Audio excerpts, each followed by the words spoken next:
Welcome back. South Africa's geopolitical stance continue to draw global attention as the country navigates its relations with key international players. From its non-aligned position in global conflicts to its diplomatic ties with BRICS nations and Western allies, Pretoria faces growing pressure to balance economic interests, political alliances and international expectations. For a further discussion on this, we are now joined by the MK Party Secretary General, Floyd Shivambu. A very good morning to you. Thank you so much for making time for us this morning. Let's start off with the US and South Africa's relations. What's the MK Party's view around what is playing out currently and what should be happening going forward? Now, good morning, Aldrin, and morning to viewers of Newsroom Africa. Look, our view broadly as Mkhonto sees it is that South Africa should intensify its relationships with the BRICS countries and must not be too dependent on the erstwhile colonizers or countries that have got neo-colonial aspirations. The manner in which the United States of America relates with almost all countries in the world has got neo-colonial aspirations and content. So America, whenever they trade with whoever, they want to prescribe what policy positions and what direction that particular country should follow. So they utilize the instruments of aid and the instruments of trade as a manner to, and as a mechanism to bully those that they relate with. So to trade with the United States of America, of course, in the current conjuncture and period, it might be beneficial to certain economic role players, particularly those who export goods and products through the AGOA agreement, which the American government has with different African countries. But the manner in which such has been handled thus far is not sustainable. It's utilized as a bullying tactic. So if we were to listen to what the Deputy President or party leader in Parliament got to say in the State of Nation Address contributions, and on several occasions, is to say that let us intensify our relationships with BRICS countries, particularly Russia, China, India, Brazil, and now, of course, those that have got to join the BRICS bloc of the United Arab Emirates, the Islamic Republic of Iran, Ethiopia, Egypt. And if we were to look into just the economic significance of the BRICS plus bloc, its economic value is larger than the G7 countries all over the world, one, but two, in terms of the population and the market size, it's far much larger. So South Africa should purposefully pursue far much more sound relationship with the global south, because those with neo-colonial or colonial aspirations, they'll continue to abuse us and treat us as non-entities. They still want to maintain the colonial relationship that existed for many years, that they tell us what to do and everything else there. And the mischaracterization of South Africa's problems by Mr. Donald Trump is a deliberate effort. It's part of the colonial attitude of wanting to dictate as to what should happen to South Africa's foreign policy on Israel, on a variety of other questions as well. So basically, we need to intensify our relationships with the global south. We must not be too dependent on the colonial West, because their aspirations, their attitude, their approach has not shifted even when colonialism has formally or statutorily been abolished in the manner that it is. So there has to be a purposeful intervention and approach of intensifying and solidifying our relationships with the global south. That is the only sensible thing that we can get to do, because we cannot continue to live under a colonial cloak and under a colonial monitoring by the imperialist West that continues to undermine our prospects. It's not true that we completely need the United States of America for us to survive. The Federative Republic of Russia, or the Russian Federation, is surviving now, is thriving, like despite the West cutting all its economic relations with the Russian Federation, but it's able to thrive Many other countries in the world are able to thrive and sustain their economies without reliance on the West, which in almost all instances wants to dictate as to just what gets to happen. So Yep. that is basically how we view the manner in which the US relations must be handled. We must not be begging, we must not be on our knees, we must not be treated like we're children, we must not have the colonial relationship that existed before. We can't be a generation now and forever and in the future that still is under some colonial monitoring by anyone in the world. Colonialism is dead and must be killed in the manner that it is. Of course, there's neo-colonialism, but we must not agree to be subjects of colonialism as a people.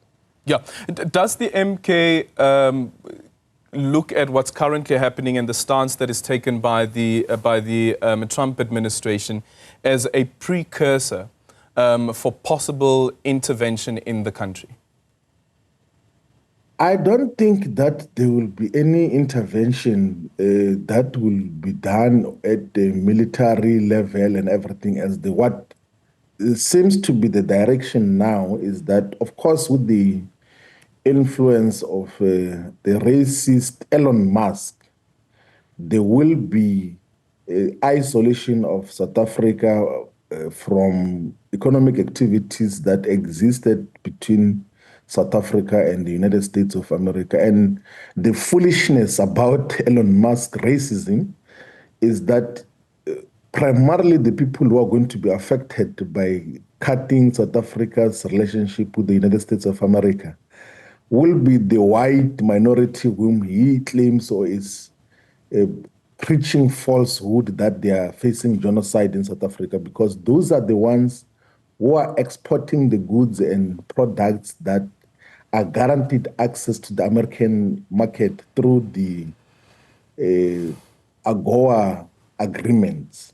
So that direction they're going to take as a way of trying to safeguard white people's interest, because that is what Elon Musk is doing. He's still living in the dreamland of the country which he was born in and lived in, of apartheid. So he still has wishes that South Africa was under apartheid rule.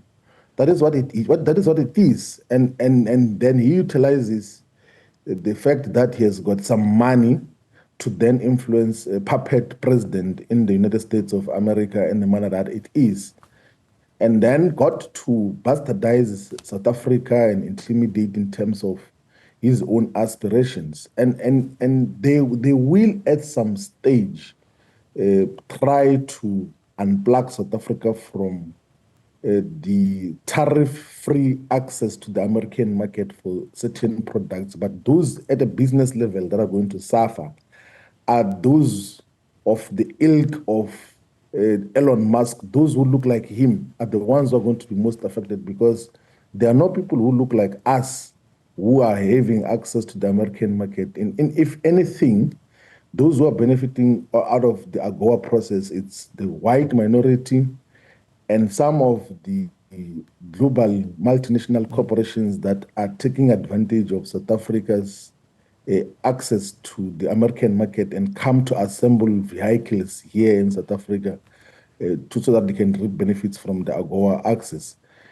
If we had a responsible government that knows its agenda and program, by now we should be having thorough engagements with China, with Russia, with India, uh, with Brazil, with the United Arab Emirates, with the Islamic Republic of Iran, with the Federative Republic of Ethiopia, with the Republica Argentina, and all the countries that are part of the BRIC Plus group, to say that they are producers of goods and products in South Africa who need access to different markets. And this is the quantities that they have. Let's please look into how you can absorb those goods and products into our global and bilateral trade, so that we do not have any reliance on the United States of America that treats us with disdain and disrespect, because to just mischaracterize the situation is just utter disrespect in diplomatic terms. To just mischaracterize that as genocide and as killing of people, it's absolute rubbish. which cannot be accepted. And South Africa must not act like we do need and are fully dependent on America for our sustenance and development. We are not. We can be able to establish different relationships. That is why the vision of President Jacob Zuma need to be really appreciated, because he foresaw this far much earlier when he got to join the group of countries which before he joined it used to be called BRIC and became BRICS because of South Africa's inclusion into a partnership that is much more sustainable as an alternative to the imperialist and neo-colonial world. Okay. So it's an option which South Africa has. Let's just have the political muscle and courage to then pursue different agenda and not be bullied by the West in a manner that it is. So we have to be bold, we need to be courageous and intensify our relationships with the global South and not be too dependent on the West. Does this then mean that Umkhonto we Sizwe party no longer sees Donald Trump as a beacon of hope and sovereignty, as you had said after his inauguration? Look, what you must be able to check two things. So the statement of Umkhonto we Sizwe dealt with two aspects in relation to Donald Trump. One, we commended the fact that he's going to end the war between Ukraine and Russia. And that is one aspect. And two, that he's going to end the West's bullying tactics in relation to the so-called green transitions of the global South, because the administrations that existed before him, particularly the Democrats' administration in the United States of America, was irrationally and senselessly imposing the so-called green agenda into South Africa, of saying that please unplug electricity from the coal sources. That is why in many instances we're beginning to even have perennial problems of electricity. They were saying do not burn coal, do not use fossil fuels, sometimes with questionable scientific basis in the manner that it is.